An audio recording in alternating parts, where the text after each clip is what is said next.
Welcome to the Human Capital Innovations Podcast, your go-to source for personal, professional, and organizational growth and development. We hope you tune in often for all things people management, organizational development and change, organizational leadership, and social impact related.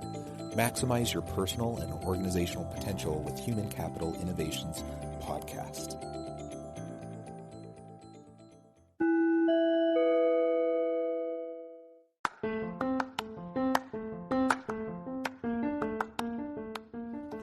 Welcome to the Human Capital Innovations Podcast. In this HCI podcast episode, I share a recent panel discussion that I participated in as part of the UVU Ethics Awareness Week, titled Corporate Civic Awareness and Social Responsibility. What do businesses owe society?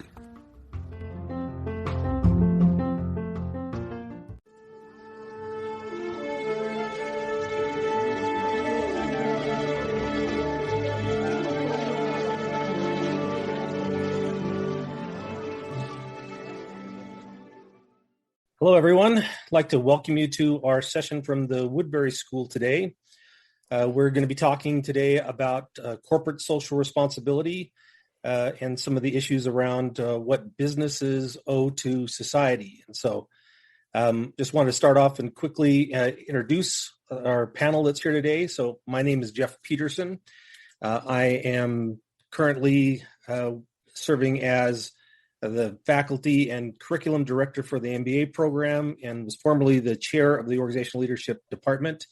And ethics and teaching business ethics has been a big part of my career here at UVU. I've been here about 13 years. And so this is an area that I care deeply about. We also have Angela Schill. So Angela, would you just briefly introduce yourself?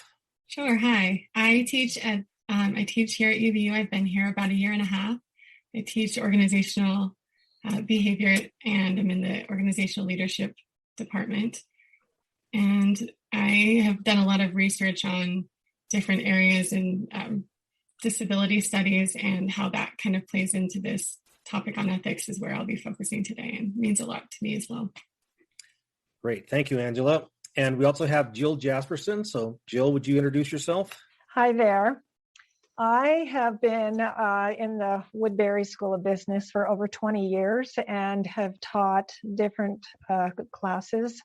I started out in the legal studies department, and it has been being sunsetted now, and so moved to accounting, and now I'm in organizational leadership. I've been involved with ethics for quite a while. I was the assistant director at the Center for Study of Ethics in 2009 and 2010, I think through 2012.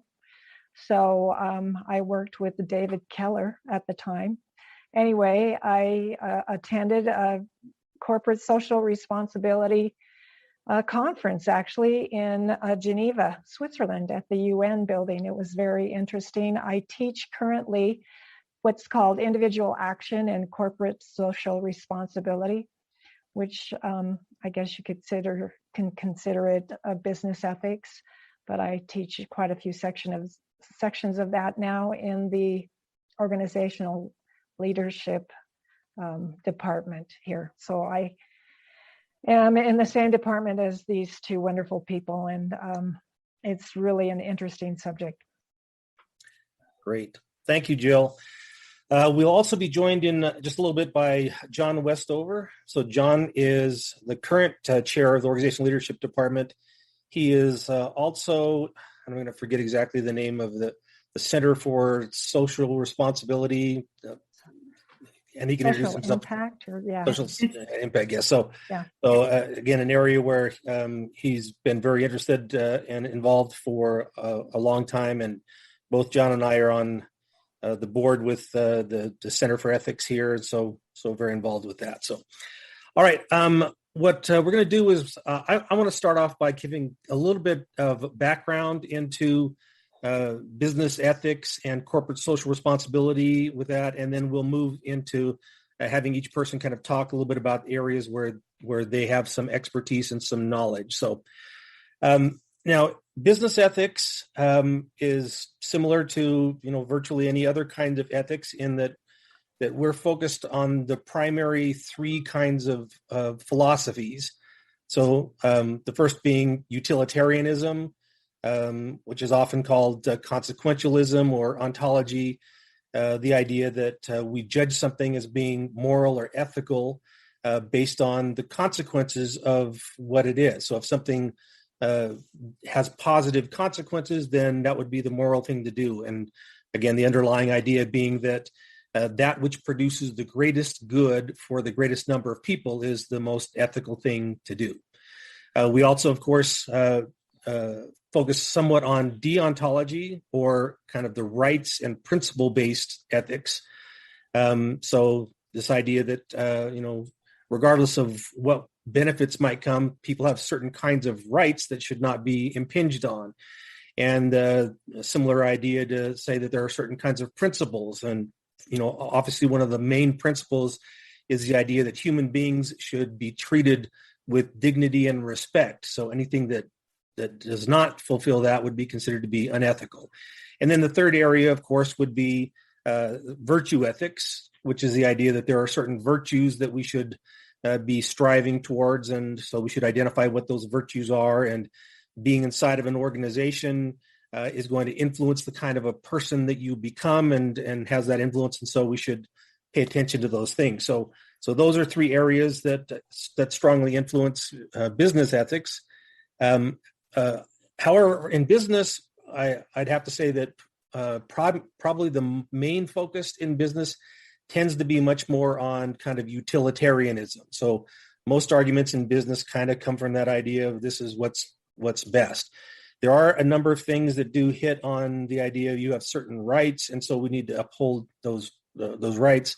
And virtue ethics comes up not nearly as much as it probably should, but that's kind of where. So I want to just give a little bit of background into a couple of the philosophies behind corporate social responsibility, and then we'll get into some of the more nuanced flavors of this as we go. So corporate social responsibility, or CSR, is that area where we're looking at what is the proper role of a business in society. So what do we owe society?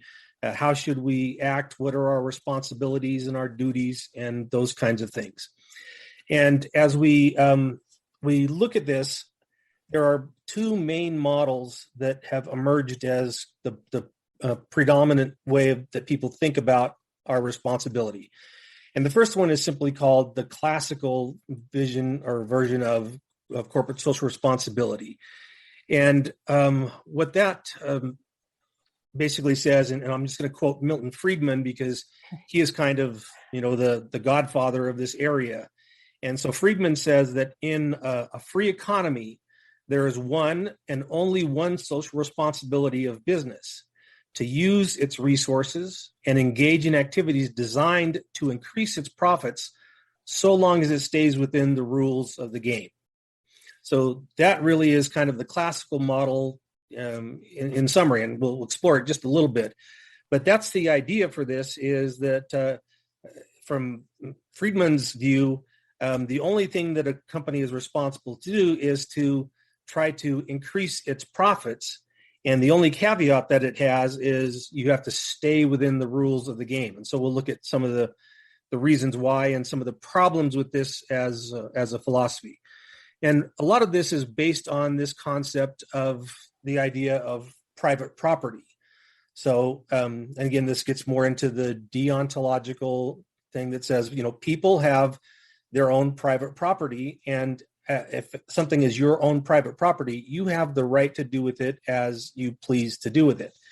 And so you might think of it this way: I'm an individual, I have this private property, and I decide I want to employ that property in some way to be able to make some profit off of it. So I start a business, or I give it to somebody else to do something with.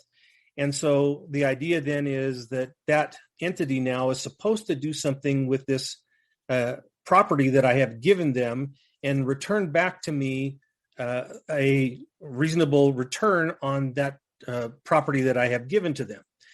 And so some of you may be familiar. So I'm going to use a couple examples of Apple, the company Apple. Steve Jobs, when Steve Jobs was CEO of Apple, what he said was he did absolutely zero philanthropic work. He didn't donate to any kinds of things.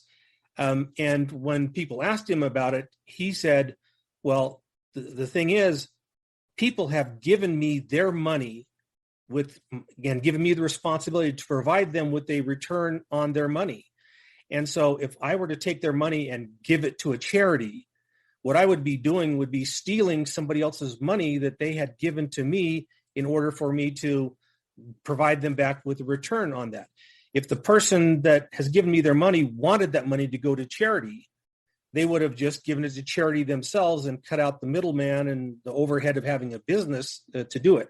So Steve Jobs' view was not only did he have no responsibility to help out anywhere, that it was actually morally wrong for him to take money that people had put into his company and turn that into other kinds of things. So there's some strong arguments that people can make for why they don't have to do anything in terms of supporting anybody other than the stockholders of the company. And a lot of companies take that position that I don't have to, and others even take the position of saying, not only do I not have to, it would be immoral for me to do that. Now, there are some issues that come down to this, and we start to kind of criticize this model. And one would be saying, can we really say that, again, coming back to utilitarianism, the underlying philosophy is that, each person who's individually pursuing their own best interests, which would be, I want to get more money out of this company, that somehow everybody doing that is beneficial to the society as a whole. So that is a questionable assumption, to be able to assume that simply because each person is employing their capital in order to get money back, that somehow that is actually beneficial overall to society. And so that would be one challenge to it. Another challenge to it is this idea that, private property has, kind of no limits. So yes, people have a right to their own private property, but that right is not an absolute property or right. So for example, my right to using my property is constrained by other people's rights. So I can't do certain things on my property because it would impact other people's property rights and other things like that. So there are some limitation to the rights that stockholders have. And so, but that's kind of one end of the spectrum, is people look at this and they say, you know what, I'm not going to do anything other than doing my very best to provide for my stockholders and to present them with the largest return possible. Now, that doesn't mean that people can't do something. So, for example, I might have a company and be struggling to find enough good employees. And so I say, what if I did a scholarship for my employees' children to help get them into college, but I'm doing it for the purpose of hoping that those people will become my future employees and do that. But I'm solely doing it for the benefit of the company and for the financial things that I think will come from that. Now, the other main view that comes out of business is what's called the stakeholder theory model. And this model says, we've given way too much focus on just the owners, the stockholders of the company, and we need to think about the stakeholders. And a stakeholder is defined as somebody that, well, actually, I'll just start here. There are two versions of what a stakeholder is. So there's the broad view of the stakeholder, which says a stakeholder is anybody who impacts or is impacted by the organization. So from that standpoint, you would say, society and government and the community that you're in, your employees, the stockholders are still part of that, the customers, all of those people are part of the stakeholders. The narrow view of stakeholder theory says a stakeholder is anybody on whom the company has to rely. So the company cannot survive without that person. So that would narrow it down to say, well, it's just the customers and the employees, and the managers and the shareholders. Those are the ones who are necessary for the organization to survive. And so those are the people that you need to do. So this is a much broader way to think about this. The unfortunate thing about this one is when we start to look at this, is stakeholder theory doesn't really give us any guidance into how to balance these. Because ultimately in stakeholder theory, the idea is you're not just going to focus on the shareholders. You're going to focus on all of these different people, right? But if I pay my employees more money, that's money that comes out of the pockets of my shareholders. And so how do I figure out what I owe my customers versus my employees versus my shareholders? So there really isn't any kind of guidance that comes from that. But this would be the area that kind of opens it up where a company says, we are part of a community. We live in this community. We should not be polluting the rivers here, even if it's legal for us to do it. We should be trying to build schools and help people out and all these kinds of things simply as part of our large range of stakeholders that we're involved with. But that hopefully gives you a little bit of a sense for kind of the range of views that you can have in business. So you've got the very far end where people say, I have no responsibility. In fact, for me to do anything out and helping others other than stuff that makes me profit is immoral and unethical. And people on the other side who say, we need to consider everybody that could possibly be impacted by this company. And we have a responsibility to those people to try to help them out and to balance their needs so that we don't take advantage of our community to provide for the shareholders in that. And then businesses land anywhere along that continuum in terms of where they decide to do that. So again, looking at Apple today, Apple now is very much involved in lots of things that have to do with corporate social responsibility. They're doing stuff to try to train people to be better at using technology. They're very much focused on LGBT issues and equity and different kinds of things like that. So it's a very different company under Tim Cook than it was under Steve Jobs. And that's because they have different philosophies about the responsibility of a business to others. So that's my kind of overview with that. So what I'd like to do now is turn some time over to Angela. So Angela, corporate social responsibility has implications in terms of the environmental, ethical, and economic responsibilities. And it also includes philanthropic responsibilities. So can you share some ideas on what fulfilling these philanthropic responsibilities looks like and how those responses contribute to the overall benefit of an organization and to the community? Sure. Thank you. Thanks so much, Jeff. I think I'm going to kind of step into that more stakeholder model of things in this discussion and kind of go away from Steve Jobs' philosophy on this. But engaging in philanthropic responsibilities is a way for corporations to improve society and the world with the aim of making it a better place. And under this corporate social responsibility umbrella, philanthropic efforts can yield some wonderful benefits for all of the parties involved. And of course, there is the intrinsic piece to simply do good for the sake of doing good, or paying it forward to benefit society, depending again on which theory you subscribe to in this. But when corporations find ways, to highlight their philanthropic outreach, to tell their story, it has the potential to help their impact become even more far-reaching when they subscribe to this more stakeholder theory. And so let me go ahead and share my screen with you. I wanted to use a very real-world example here. Hopefully you can all see this. Can you see the pizza, Jeff and Jill? Yep. Okay, great.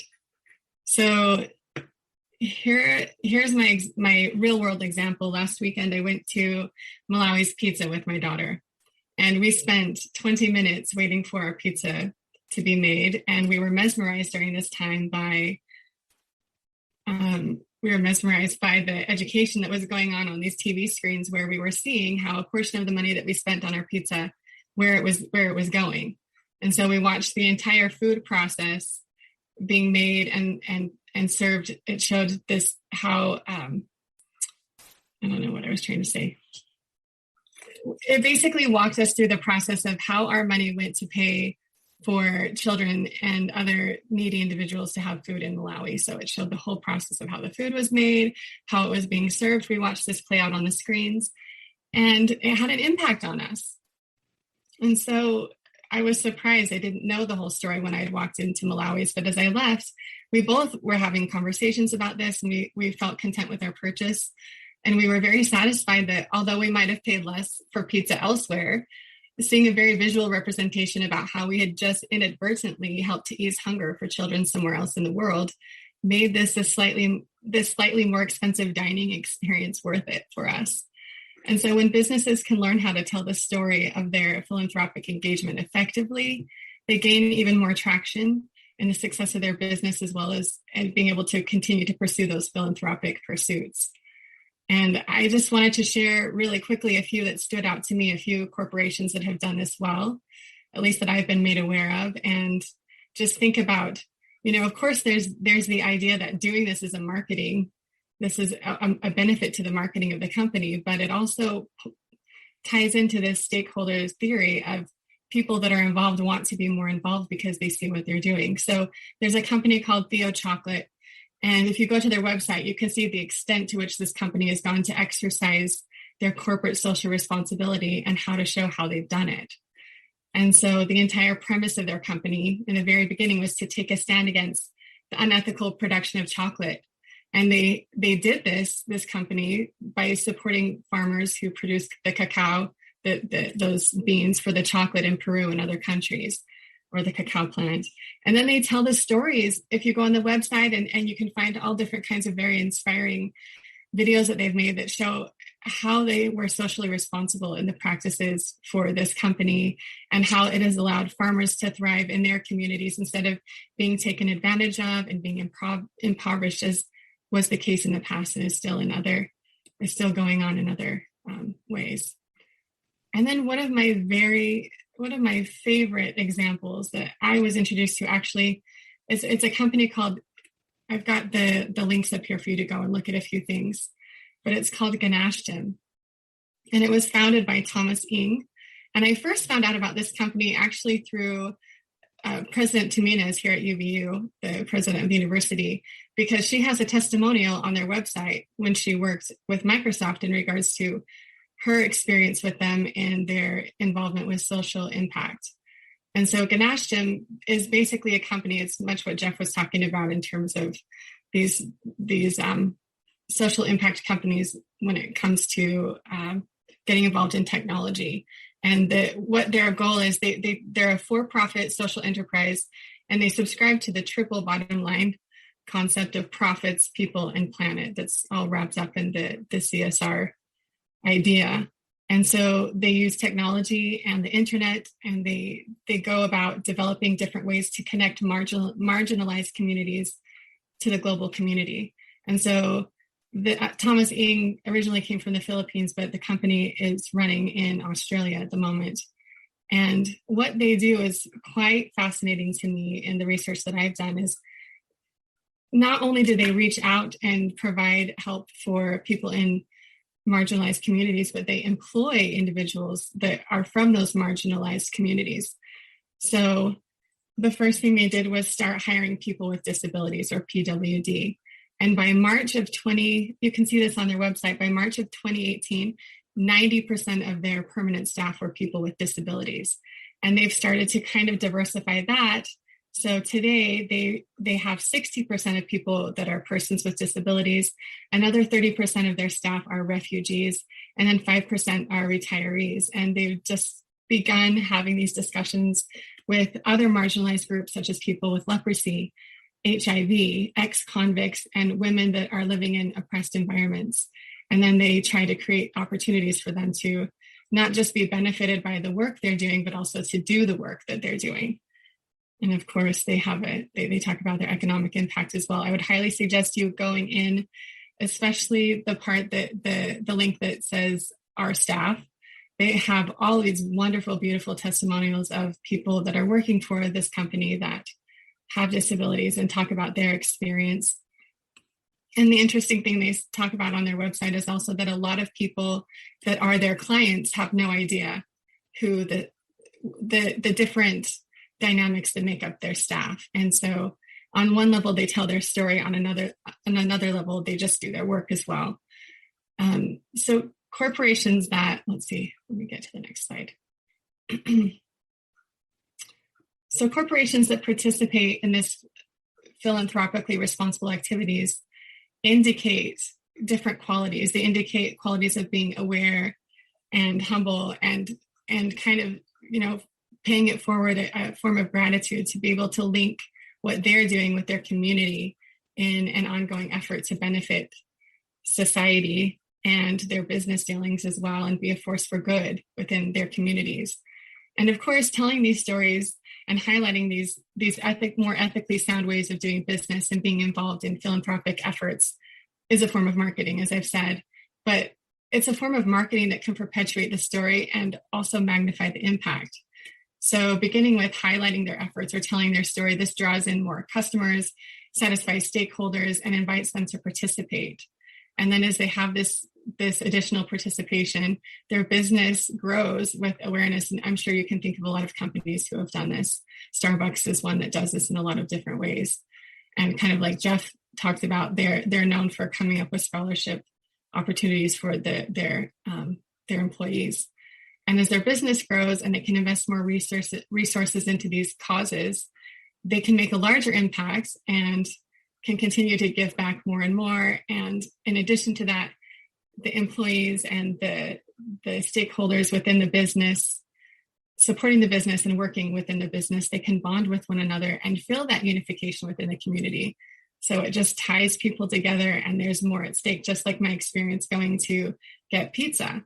It changed how I saw my interaction there and increased the likelihood that I would return. And then ultimately, these efforts can satisfy and encourage engagement within the local and even the global communities.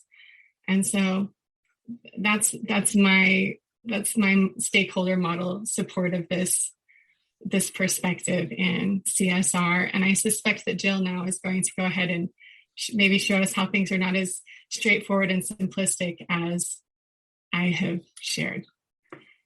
Thanks, Angela. Yeah. So this is an area where we see a lot of stuff today, and sometimes, as Angela was pointing out, sometimes it's hard to separate out the people who are actually really concerned about helping and doing philanthropy versus what we call the virtue signaling, where people do something simple, purely for the marketing.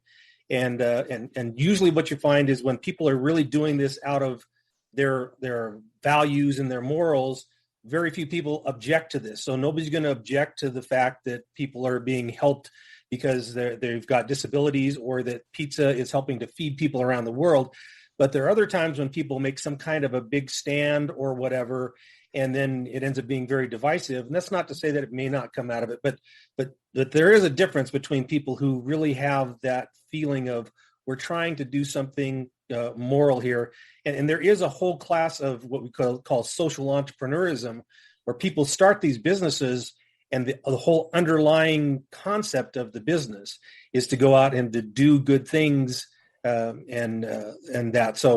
So again, we do see people who have these companies that are doing fantastic and great things like that, and it's there. So there was a question that came through on the chat, and the question was that what does it mean for the viability of the concept of social responsibility that the chocolate company that you mentioned comprises such a small portion of the market compared to other companies that use less ethical practices in their production? So, Angela, do you want to maybe address that? Can you repeat part of the question again, where you're saying what does it mean?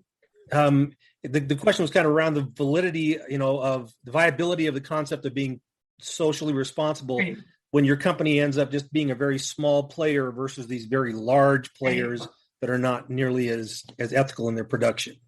I think it speaks to the fact that it's, what's the story of trying to throw the starfish back into the water that have all washed up on the shore? You can't reach everyone all at once, but it starts people's ideas and minds going about, okay, we see these huge conglomerates that are, taking advantage of all of these chocolate farmers, and you see the destitution. At least something like the Theo chocolate is actually highlighting, this is what's going on. This is what happens to people when they are unethically sourcing these items. And so you can see with fair trade and things like this, it's gaining more traction. I just think it's difficult to say what will tip those larger companies into kind of being more accountable for what they're doing. And I think it's just people being more aware. So it can help on some level to get the ball rolling, but it's a difficult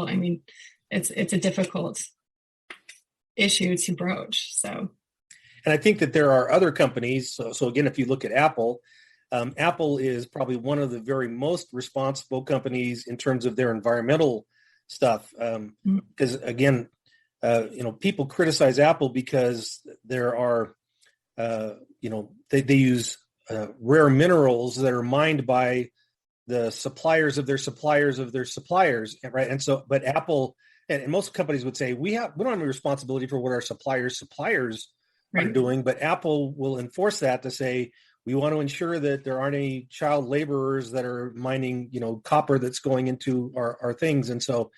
I don't think that being socially responsible necessarily makes you a smaller company than, and that I think larger companies can equally be socially responsible in that kind of way. So, all right. Thank you for the questions. Yeah, we're happy to get any questions that you guys want to push to us.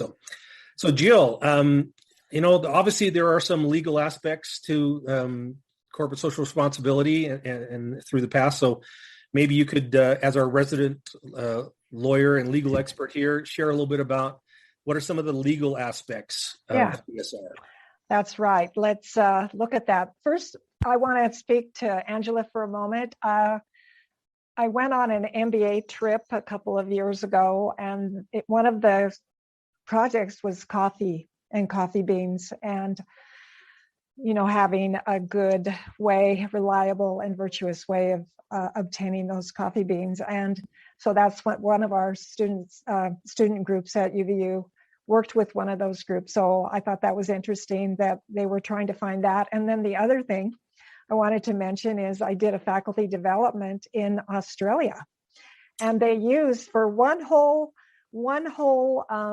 nonprofit, they used PWD people. It was so sweet to see all these people with disabilities working on all of these different projects.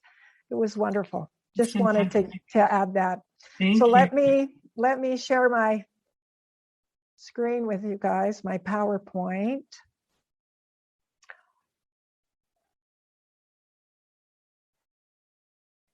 And let's see, can you see that? Now let me jump, let's do it. There we go. Okay, so these are some legal cases that I have found, and I want to talk about them a little bit. Let me see if I can. So, if I can go to the next. So normally, or what I have seen anyway, and I can't say that as far as litigation goes, that I'm a litigation expert in CSR or CSR statement. So, but what this corporate social responsibility, when there's any kind of challenges, it seems to be in the statements. So where those statements, when they come out. So I just wanted to bring this forward. This is the corporate side. So we're talking about the other side of it.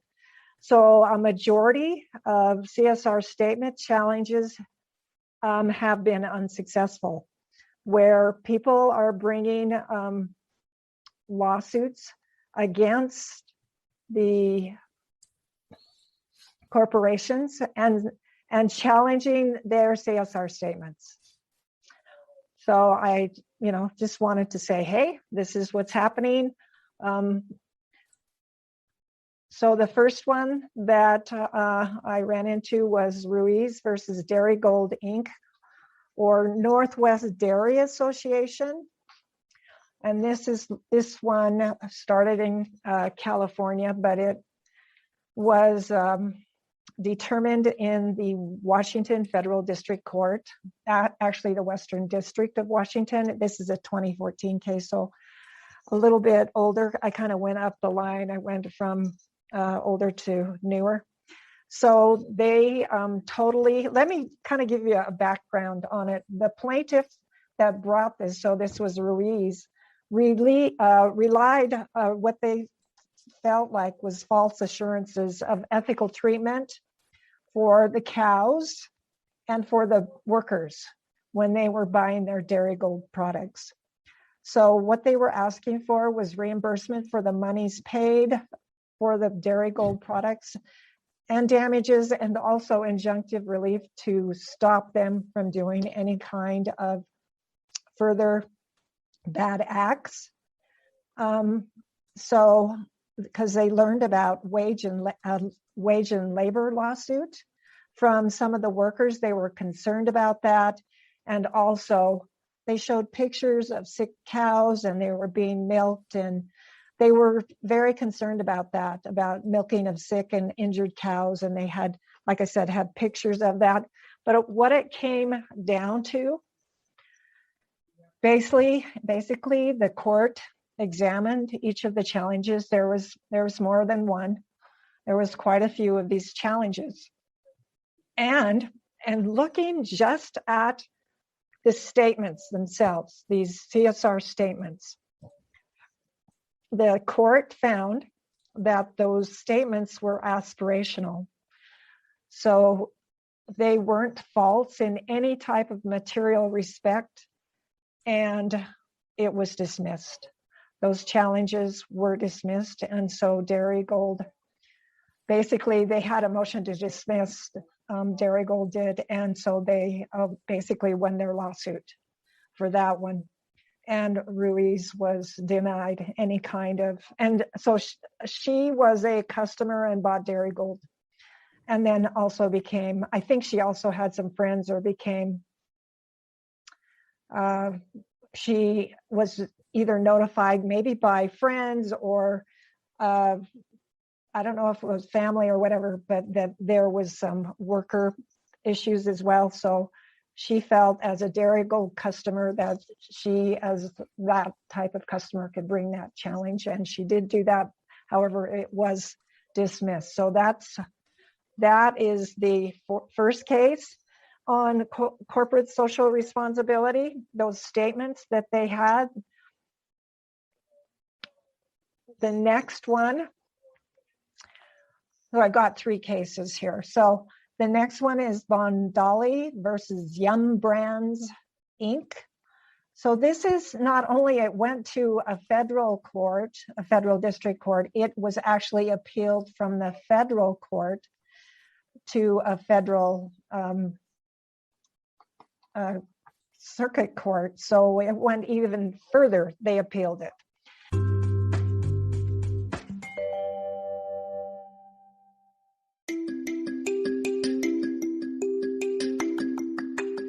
I'm excited to announce the publication of my new book from HCI Press, Bluer Than Indigo Leadership, The Journey of Becoming a Truly Remarkable Leader. Early in my adult life, I learned about an Asian proverb that translates as bluer than indigo. If you think about the color indigo, it is a brilliant, deep, and vibrant blue, what some would call the bluest of blues. To have something that is bluer than indigo is rare and truly remarkable.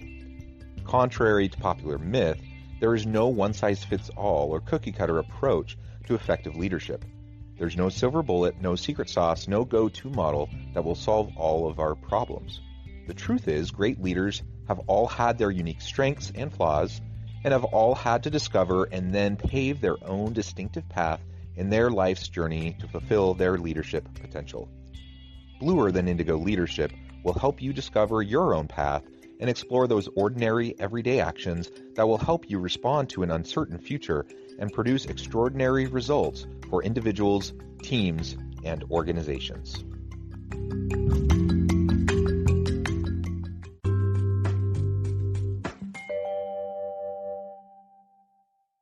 So this federal appellate court dismissed the CSR charges. So, and let me give you a background a little bit on that. The Yum Brands Inc., that particular, so they weren't a big, I mean, I don't know, I haven't heard of them. They owned basically some Taco Bells and Kentucky Fried Chicken restaurants in Kentucky, I believe. That's where Sixth Circuit is.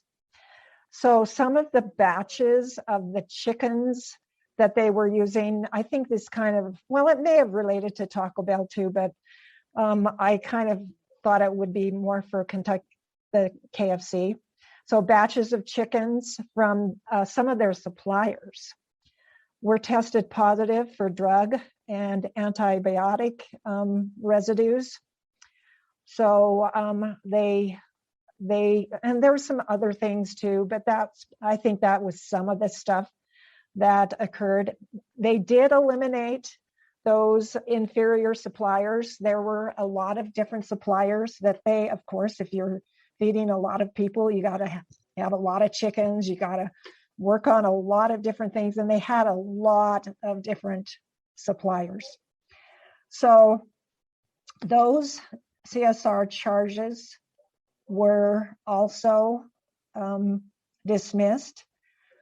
And this is what the court said: when the suppliers do not abide by the company's standards, doesn't mean that the company, so that Yum doesn't have a standard. That doesn't mean that. Sometimes they get some bad chickens or whatever, and they can't really, they try their very best, is what he was saying. Another thing, well, and this is an appellate court, so there's more than one. The code of conduct is not a guarantee. It is, it's just, again, an aspirational statement. So, and that's what they had under Yum, this smaller corporation, that they had this code of conduct that we're, going to have the best chickens we can have with good health or whatever, but it's not a guarantee. And one of the things that was brought that I thought was kind of interesting is these judges, and the judge that wrote this particular thing said to treat the code of conduct as something the company will do instead of aspire to do would turn the purpose of the code of conduct on its head. So I thought that was also very interesting. So another dismissed charge. Here's the last one, and we're probably familiar with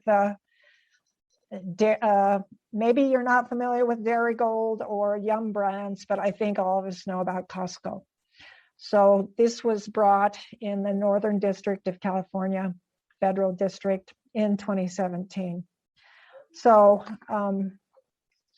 let me tell you a little bit about that. And that is, there were allegations that Costco sold prawns that were farmed. Basically, it was in Thailand and Malaysia and Indonesia, etc., where the supply chain was tainted, or tainted by what they said was, and these are allegations in the actual lawsuit, tainted by slavery, human trafficking, and other illegal labor practices. So those were the allegations, that basically Costco sold those prawns with those kind of supply chain type of background. This was more of a technical case, I would say, because the federal district court was not happy when Sued, I don't know how to pronounce it, brought her initial case. She had to go back and amend it. So to make sure that she had done something technically wrong, so the attorney went back and they amended it. But in the end, it was because of lack of standing meaning that she didn't have meaning she not necessarily had bought those prawns or anything. I think she had bought them after the fact. Also, there was a failure to state a claim on this particular lawsuit. The plaintiff, so SUD, did not rely on the website where it talks about these, basically these CSR statements.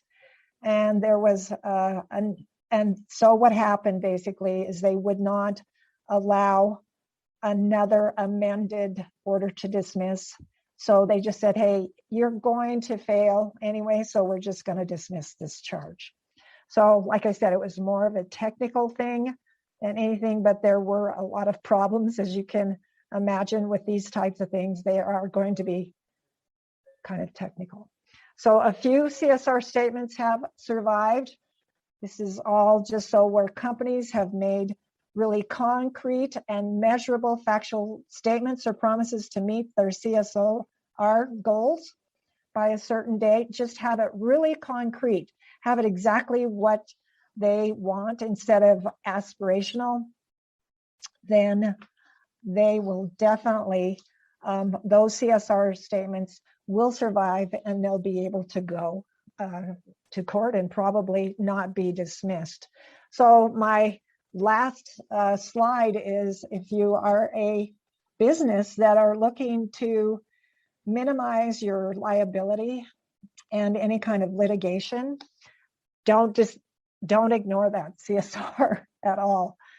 Don't ignore that. It's something that is really important. So use disclaimer language, however, with CSR statements if you want. Employ aspirational language, as some of these other companies did with their CSR statements. Carefully locate where you put your CSR statements. Are you going to put them on your website? Are you going to put them, in your shareholder statements? Where are you going to put them? Are you going to put them in the SEC? Where are you going to put them? Carefully locate where you put them. Use estimates and approximations with your CSR statements.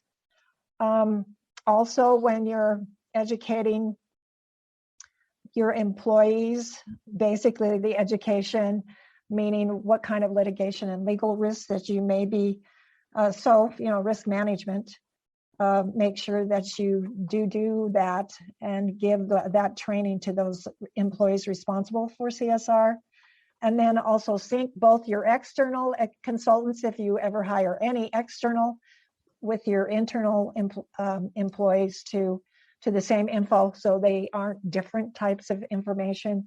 And then make sure that your statements are actually accurate before publication. So anyway, that's just kind of a legality type of way of looking at things. Let me X out of here so that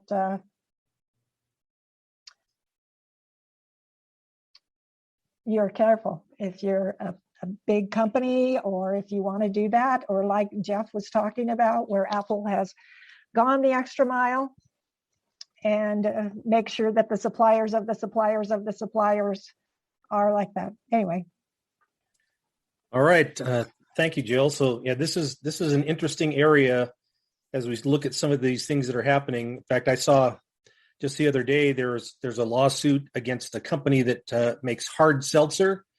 And what they were doing was they were including some, saying that there was vitamin C in some of this stuff. And so they're now being sued over these claims. And so the one party says, well, there are regulations about what you can say to try to say that alcohol is in any way good for you. And so they're being sued for, so that's an area. And then you can look at things like Coca-Cola.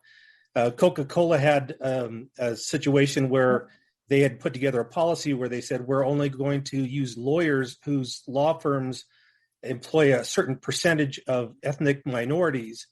And they got some significant pushback over those policies. And eventually that one, left. And probably everybody's familiar with like Ben and Jerry's and the claims of their anti-Semitism because of their stance against Israel with some of these things. And all those companies are supposedly doing things that are in support of their corporate social responsibility, and yet have had some kinds of issues there. So yeah, that's right. So it's really interesting. I was really interesting as I started reading more about that. Anyway, yeah. We did have a couple questions come through the chat, and so I think we have maybe can handle one of them, and then we'll save a couple of them more towards the end. So I want to make sure we leave enough time for John. But one question had to do with this idea of touching on the neoliberal idea that companies will only do the right thing as long as it is profitable. And the question is, can for-profit companies lead with their ethics? And I think the answer to this is that obviously many companies only engage in these things if engaging in it does improve their profitability. However, there are ways that companies can still do these things where the actual thing that they're pushing itself is not profitable, that it loses them some money by doing it. But one of the issues that it comes down to is, as Angela talked about, the triple bottom line, so at the top of the triple bottom line is profit, because if you're not a profitable company, you just simply will not survive. So there is always going to be an element where people have to say, there are certain things that we need to do to remain profitable, which means that we're viable. But I do believe that for-profit companies can engage in socially responsible things that do hurt their bottom line, but that they will do those things simply because they take a moral and principled stand for those kinds of things, even knowing that if they did something different, they could make more money. So it's a little bit more nuanced than to say nobody ever does anything if it's not profitable to them, because I think companies do when they have strong morals that kind of underlie that. So I don't know if anybody else would like to chime in on that topic or. Okay, so we now have Dr. John Westover. So, John, I did briefly introduce you, but you might introduce yourself again so that you can do that. And then, so what I wanted to do is, John, maybe you could talk about what equity-centered design thinking is, and how does that relate to an organization's efforts to make a meaningful and sustainable impact in CSR efforts? So.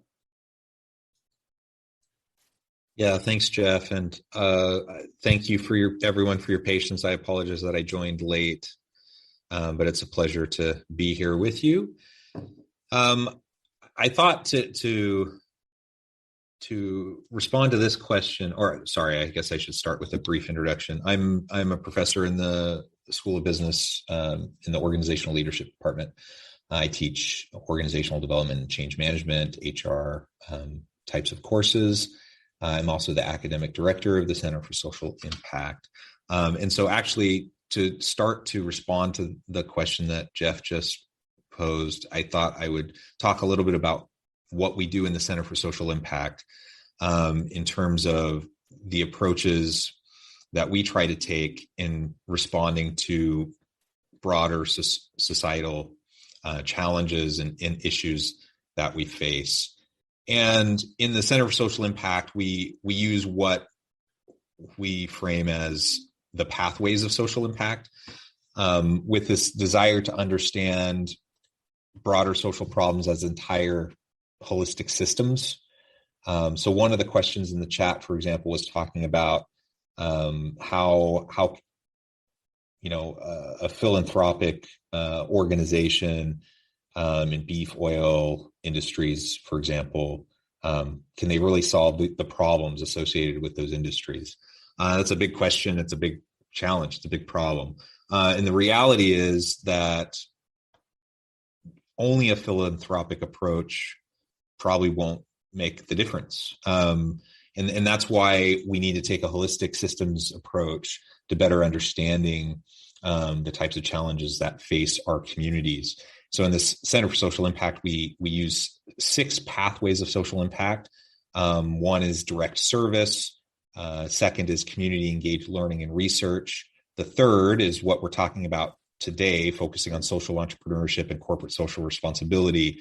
but there's also policy and governance, there's community organizing and activism, and there's philanthropy. And I think a lot of times when we talk about CSR, I think there's assumptions about what we mean by that. So in some people's minds, that means, the philanthropic arm of an organization, that's their CSR effort. And that certainly may be the case for some organizations. But the reality is CSR could encompass all 6 of those diverse pathways, different elements of them in an organization's approach to their CSR philosophy and practice within their organization.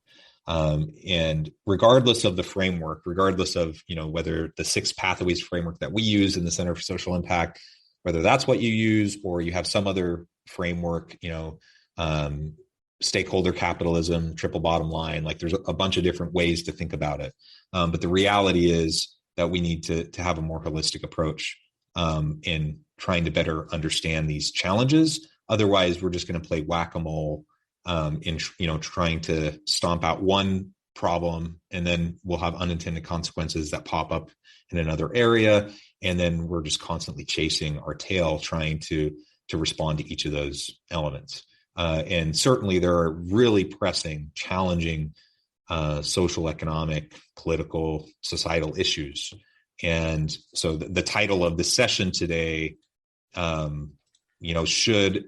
do businesses owe society? I'm coming at this, my assumption, my framing generally is I believe businesses owe a lot to society. I believe it's fundamental in being a business that we contribute back to society. And I believe there's plenty of research to indicate that the most successful long-term sustainable organizations are in fact those that not only provide value to the marketplace with meaningful products and services, but that they do have a people-centric approach. The people within their organizations, the people outside the organizations, their customers, other stakeholders, et cetera.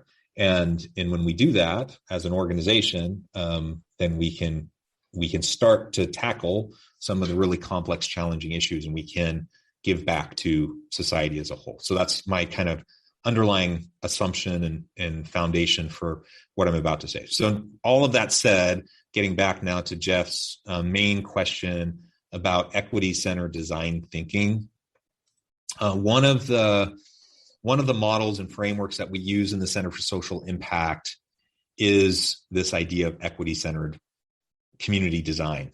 And if you're familiar with design thinking, the idea, kind of really in brief, is that we're going to rapidly experiment through design iterations to try to come to optimal outcomes. So we could be talking about design thinking in a whole variety of different disciplines or fields, in a variety of different types of organizations with different outputs, different products and services. But the practice of design thinking is that you're going to essentially utilize a scientific method by hypothesizing and then running a lot of quick, brief experiments and going through this iterative experimentation process to try to refine and hone and come to what the best possible solutions are, the best possible products are. Equity-centered design thinking is building off of that, but through an equity lens. So just like I think systems thinking is an essential component to trying to understand how we can utilize CSR, stakeholder capitalism, triple bottom line, whatever, to make a difference in the world. Just like systems thinking is important, I think equity-centered design thinking is really important. Because the challenges that we're facing that we might want to accomplish through our CSR initiatives, our CSR aspirational goals and values, those will only come to fruition if we're willing to invest time and resources consistently over time to be able to move the needle to drive those systemic changes. And the only way we can really know what we're doing in terms of allocation of resources, time, and energy is if we use an iterative process. So we fall forward, we fail fast. Failure, quote unquote, failure is not failure; it's learning. It's the opportunity to learn and to grow, and through the rapid iteration process, we can come to better outcomes. The equity focus then says, okay, do we have the right people around the table? Do we have the right decision makers? Do we have the right voices? Are we giving everyone the opportunity to share their voice and to give their input? And are we utilizing that input in a way to drive that iterative, rapid design process? Far too often, what we see in organizations, with good intentions, CSR elements and ambitions, so often when you look at who is actually around the table, it's not representative of the very communities that they're trying to impact, right? That they're trying to serve. And that in and of itself is incredibly problematic. So coupled with this idea of equity-centered design thinking, then we have to consider how are we leaning on a diverse set of stakeholders, lived experience and expertise, and how they're approaching the challenges and problems that we might be trying to address through the initiatives in our organization. How are we trying to give them a voice? And also, how are we going to avoid doing harm in the communities, recognizing that sometimes our very best intentions can, in fact, have negative unintended consequences. So that was probably a little bit too much to kind of wrap up all into one big, long-winded response, but those are some of the different kinds of framings that I use as I think about that question. Thanks, John. So you did mention a little bit about kind of systems thinking. So is there more that you could expand on about kind of how systems thinking impacts CSR approaches? Yeah, I guess I'll reiterate that the only way that we're going to tackle complex societal problems is through complex holistic solutions. And I think we're naive and fooling ourselves if we think, there's a simple solution to a complex problem. If there was a simple solution, we would have already figured it out and we would have resolved the problem, right? But we have these perplexing, challenging issues that seem to just get more and more complex, messy, and nuanced over time, not less so. And so if we want to have any chance of trying to really understand what we're dealing with and how we can approach it, then we have to take a systems approach, meaning we're trying to map out and identify the components of the system, all the different pieces that are the inputs into the processes that drive the outcomes, whether they're positive, negative, neutral, whatever. So you can think of a biological system, our bodies, right, are a series of biological systems. Those systems produce particular health outcomes. Sometimes they're good, sometimes they're bad, whatever. I could be the best intended person in the world with lots of really great ideas about what I could do to make the world a better place.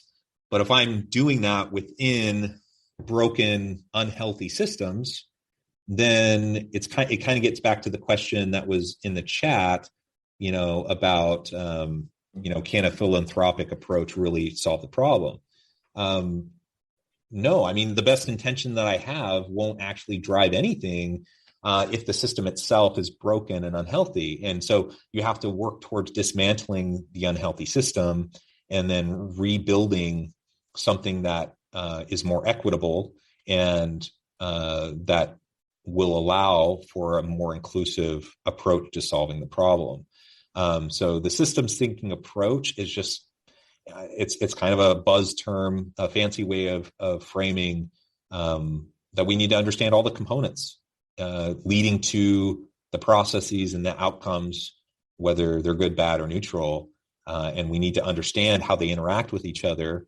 And only then are we going to be able to look for ways to constructively interact with those components and hopefully, get rid of the unhealthy ones rebuild or replace them with more healthy approaches. And, and every organization has, they have policies, practices, procedures, they have culture. Every organization has a whole bunch of systems in place. And we know historically that a lot of those systems have disadvantaged certain populations and while privileging others. So, for example, from an equity approach, we would want to look for ways to allow for more opportunity that will get those voices around the table, and then you can start to have better approaches to solving the challenges that you're facing. Great, thanks, John. So I think we do have a couple questions here in the chat. So again, if anybody, the rest of our time, we're going to just kind of answer any questions that come up. So I'm going to read this question. It's a little bit long, but I think it's a good question. So, and the question is, so what are the ethical implications of pro-industry policies such as ag-gag laws? So by ag-gag, those are ones that, like in the agricultural industry, where there are laws that prevent people from whistleblowing and informing on that. And then it goes on to say, are there certain industries within which the concept of corporate social responsibility cannot operate? And they say, for example, my children's future opportunities are limited because of the climate impacts of production of certain industries like beef or oil, and would competition that is more philanthropic really solve the problems that are inherent to production within many industries? So anybody want to take a first shot at that? So I'll go ahead and so I think John already mentioned the idea that some of these industries have large systems that keep things in place and make it very difficult for things to happen. However, I don't think that you can say that certain industries are kind of immune to the concept of social responsibility. And I think we even see that even in things like agriculture and that, where you have companies that are trying to push forward better ways of raising cattle and moving away from for example with chicken farming. There are some farmers who cut off the ends of their beaks and put them in little tiny cages or whatever, and so as part of their corporate social responsibility, other companies will say these are only free range chickens, and so they're raised in a much more kind of humane way with that. So I don't think that CSR can not operate within certain industries.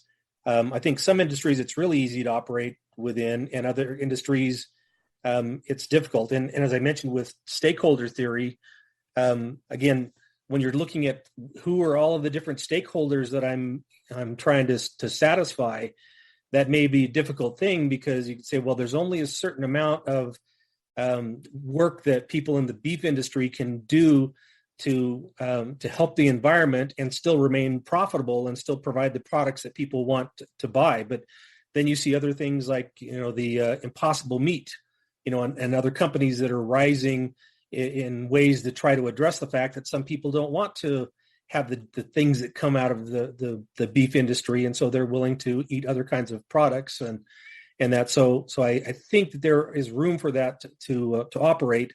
But and so anyway, that's kind of my thoughts. Anybody have anything that they want to add to that? Or I want to just say something. I went to a chicken farm. Was visiting relatives, and they had a next door. One of the relatives had a chicken farm, and it was a free range chicken farm. And I wanted to see what it was like, so we toured the whole thing, and they were more free range. So I mean, they had more, instead of being in a little bitty, cage like they had found ways to make it a big, huge. They were huge warehouses, so they were not like flying all over, but they could get in and out, and they had long, huge tubes that they could, go in and out of. So I think it's just more of a innovation and creativity thing too, where you were talking about impossible meat and using free range. I think we just have to kind of expand our minds on stuff like that. And also just talking about some of this CSR stuff, all of the things that I talked about were food. products. And a lot of times I don't think Darigold was, I'm sure they were upset with the things that were happening. So in this perfect world, it would be great. But sometimes, just like John was talking about, sometimes we have these circumstances that we can't really know, or, in a perfect world, it'd be great. But if we can do the best we can and do, and have these innovative ideas, then at least we're going along that way.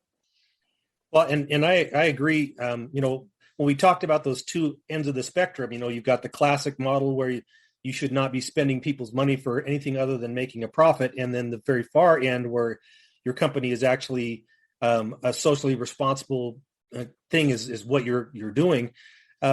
You say, well, how can those two views exist simultaneously? Well, the idea is so if I'm somebody and that's all I want to do is to get the most return on my money, then I'm going to invest in companies that don't do any philanthropic work because I want to get the most for my money. But today, Apple has become a company that does all kinds of socially responsible kinds of things. And people invest in Apple sometimes simply because they believe in those kinds of things. So I think when you have the stakeholders or stockholders that come forward and say, I appreciate the fact that you're trying to be socially responsible, and I would prefer to invest my money into something that's helping the world to be a better place, then those industries can change. And so a lot of it is going to be driven by consumers. The problem sometimes is people say stuff like, oh, well, I'd be willing to pay $10 more for this if it was being, done in a responsible way. But when they actually pull their wallets out, they don't. And so that's part of what we can do as people is to say, if we really want to see more socially responsible behaviors in companies, we should, plow our money into companies that do socially responsible things. And again, really socially responsible, not just the social or the virtual signaling kinds of things, but companies that are really trying to help out. And then that would grow those industries and those companies, and people would see that, yeah, I can still be, profitable in this industry and behave in a way that's more kind of socially responsible. So, all right. So, Jeff, go ahead. Just to piggyback off of what you're saying, I mean, social impact investing is a big deal, and it's been growing in popularity over the last decade. And in part, that's driven by, younger people, not the old fogies like the four of us, but our children and their contemporaries, younger millennials and Gen Z, they expect more socially responsible approaches in business. They expect, social impact investments that have positive outcomes for society.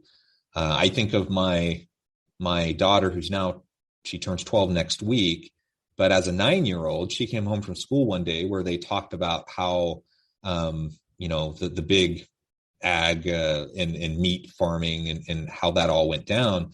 And she came home at the age of 9 and made the decision that she was going vegetarian. She certainly didn't get that from me because I love meat. And we still make, we still eat as a family and have meat on the table. She just made that decision and has stuck with it, even at that young age. And, I just see so many examples of that. Like people, to your point about consumers kind of putting their money where, to reinforce their values. I see that happening more and more with the younger people. And that's forcing companies, whether they want to or not, it's forcing them to respond. Otherwise, there's going to be boycotts and all the negative PR and all that kind of stuff is going to come about and going to hurt them. Great. Just a couple final questions as we're kind of wrapping up here. So one question is, how can stakeholders differentiate between actual instances of CSR and these mere virtue signaling? I don't know if anyone really can. I'm not a really good, I know they have some people that can tell when a liar, when you read their face or whatever, but I'm not one of those. I really don't know if if you can do that or not. What do you Well, think? I think one thing that for me that kind of The way signals it's it written is when something when you look at Apple and see that they've had a lifelong commitment to diversity and to those kinds of things, versus you see somebody when some hot issue comes up and all of a sudden they're posting all these things, or they're making big changes like immediately in response to some hot topic. That's one that usually clues me in to say, well, maybe they're not really this. And then a lot of times what you can do is somebody will make some kind of a statement about do this, and then people will go back and say, like, for example, say, we are so for ethnic diversity or whatever, and we, and then you go back and get a little bit of research on the company, you find out that their actual hiring policies are not particularly good, to minorities or whatever. And so that's often what you find that tells you it's virtue signaling, is somebody is not actually living these kinds of things. They're simply putting out a press release or doing something on the kind of surface for that. So. And then the last, just to add to that really quickly, I think that you can do the research and you can follow kind of the paper trail of the company to see. I mean, I had the same thought when I walked into Malawi's Pizza. Is this just a video, or are they being held accountable that this is, you can do the research often. Yeah. Yeah. And then the last question I think that we'll have time for is, can I just say real quick, Jeff? Go ahead, John. And time will tell. I mean, you brought up Apple. I think of like Patagonia. Yeah, I mean, they've actually, for decades, through. Right?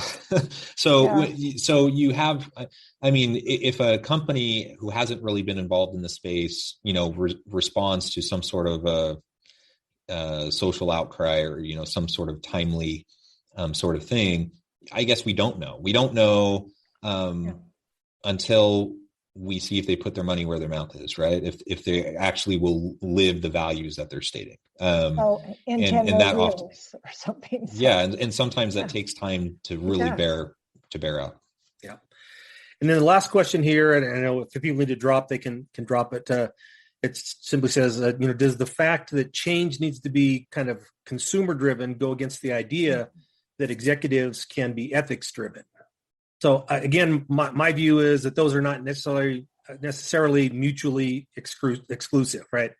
So definitely every company is going to look at stuff and say, if we're getting pressure to do these kinds of things that will cause us to be more profitable, or not doing them will hurt us. Companies are going to do that whether they have ethical driven CEOs or not. However, there are still other ones who are going to simply say, well, this is the right thing for us to do. But it certainly doesn't hurt to let companies know these are things that I care about, and I don't want to buy your products because I just discovered that this is going on, and I would, appreciate if you would do something different. That can help companies who are a little bit more, resistant to it, or even give ethical CEOs more kind of fodder to be able to go back and say, this is what people want anyway. We should be just doing this. So. Well, and I'll have to just put in the legalistic side that there's a lot of shareholder proposals during shareholder meetings. And those are more and more coming up and being discussed. And absolutely, they're going to change the outcome. Yeah. All right. So we are out of time. So I want to thank Angela and Jill and John for being here and for sharing these ideas. So hopefully these were things that were helpful to you and kind of give you a little bit of perspective about how, the wide range of responsibilities that companies may or may not have to society, and kind of your ability to influence that, and how you can be part of this change to help us to be more socially responsible. So thank you, everyone.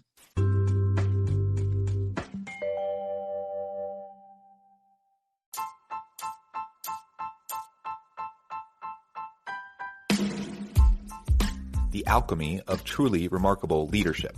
Ordinary, everyday actions that produce extraordinary results. Consider how the nature of work has shifted over the past 50 years. With increased globalization, rapid technological advancement, and the shift in economic composition, the average job of today looks very different than the average job of 50 years ago. What will the jobs and organizations of tomorrow look like? Moreover, what does this all mean for organizational leaders? What are the core competencies and capabilities of organizations and their leadership that are prepared for continued disruption and geopolitical and socioeconomic shifts? Regardless of what the future holds, increasingly, leaders need to be socially minded, data-driven, decisive, champions of talent, and disruptors of the traditional notions of leadership, teams, organizations, and work. The alchemy of truly remarkable leadership will help you to explore your own leadership competencies and capabilities and consider ways to apply and implement them into your workplace and personal life.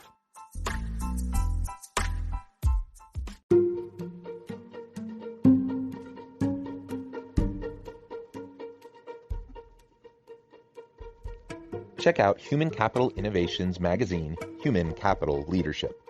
Human Capital Leadership is a free, interactive e-magazine with the mission to help individuals, leaders, and organizations find innovative approaches to maximize their human capital potential. We publish issues quarterly in August, November, February, and May. Take a look at the latest issue and let us know what you think.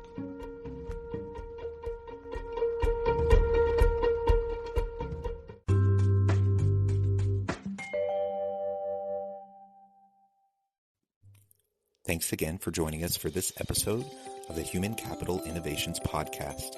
I hope you stay healthy and safe and that you have a great week.